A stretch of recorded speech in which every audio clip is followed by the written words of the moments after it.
நேற்று நான் சொன்னேன், நீ பேசுகிற வார்த்தைகள் அல்ல மக்களை மாற்றுவது, உனக்குள்ளிருந்து புறப்படுகிற நதி, உனக்குள்ளிருந்து புறப்படுகிற ஜீவ நதி, அதுதான் ஜனங்களை மாற்றும். அதனால நான் என் பிரசங்கம் மண்டை ஆயத்தம் அல்ல, இருதய ஆயத்தம்.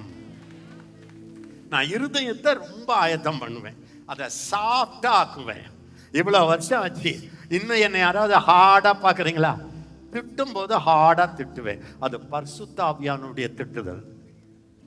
இல்லைன்னா ஹார்ட் எனக்கு மென்மையாவே இருக்கு. என்னால பைபிளை அழாம படிக்க முடியாது. இன்றைக்கும் நான் பைபிளை படிச்சேன்னா பைபிள்ல கண்ணீர்கள் இருக்கும். இன்றைக்கும் நான் ஜெபம் பண்ணும்போது என் கண்கள்ல தண்ணி ஓடிக்கிட்டு இருக்கும். அதை நான் இழந்தால், நான் பின்வாங்கிட்டேன்னா எனக்கு தெரியும். அந்த மென்மை எனக்கு உள்ளத்துல இல்லைன்னா என்னால ஊழியம் செய்ய முடியாது.